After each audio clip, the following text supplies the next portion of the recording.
Alright, here's a video about the cover crop and the way I'm crimping it. So yeah, made a couple videos about this cover crop. I picked up this field. It's in technically second year of transition to organic. And it still has some bunch of quackgrass was growing here. Survived the no-till farmers' many attempts to kill it. Must be herbicide resistant. Anyways, I disked it up a couple times this spring after we got good flush of growth from the quackgrass and weeds.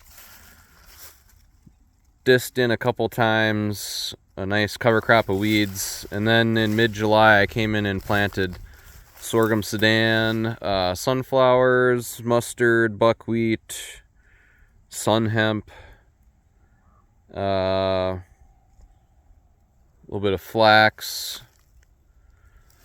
Yeah, really nice cover crop, and planting it in July worked really well because the quackgrass didn't come back very strong in the middle of the summer heat. It's more of a cool season. So my warm season cover crop absolutely took over. Amazing. Here we are, end of October. We've gotten a couple good frosts, but it still hasn't killed everything because the canopy was so thick.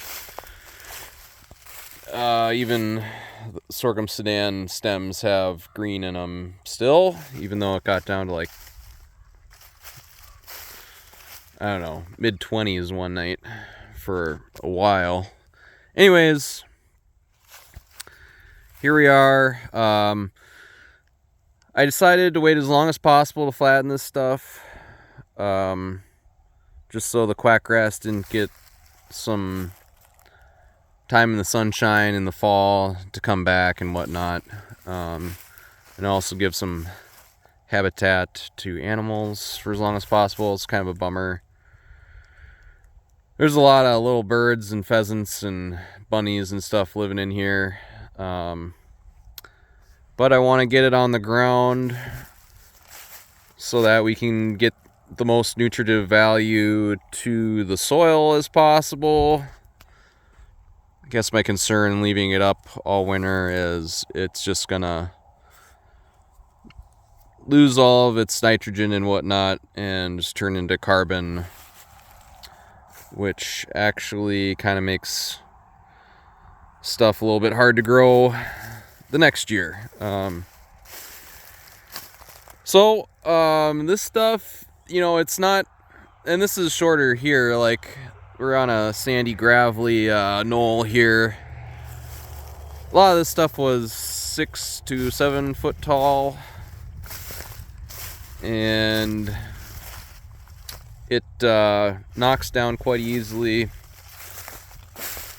And with winter and everything, it's gonna die really well. So it's not like trying to terminate cereal rye or anything like that. But yeah, the crustbuster. It's a versatile tool that I've used kind of in several different ways on the farm, and this is a new one for me. Using it kind of as a crimper. Definitely works to knock stuff down, and I really like, that you're also doing aerating, decompaction as you go.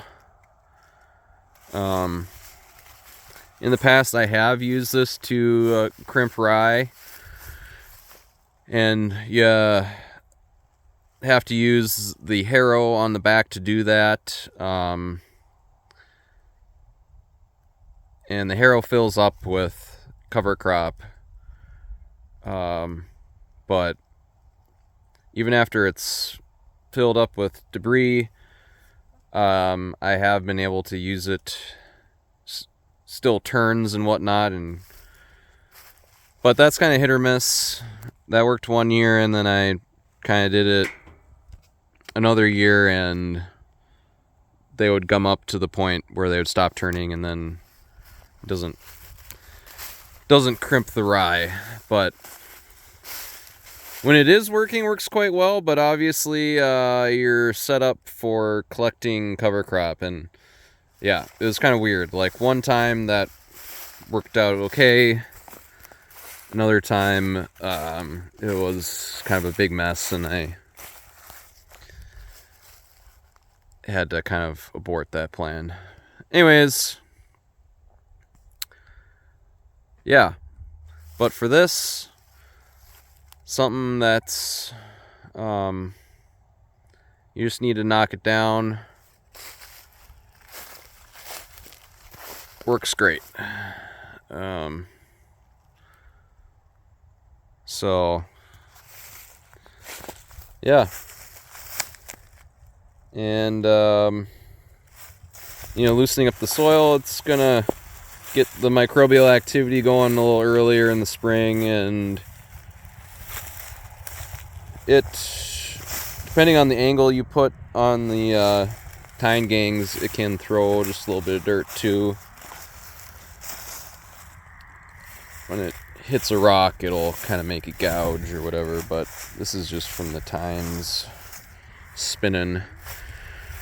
So yeah, I think we're creating a pretty ideal situation to get this cover crop breaking down next spring, and we'll see what we can do with it. Not really sure what the next step will be. Ideally, I'd love to just be able to broadcast clover and just that, and as this decomposes, the clover takes off. But I don't know, I got a feeling it might not be that easy. Anyways, this is step 1 in the regenerative process here.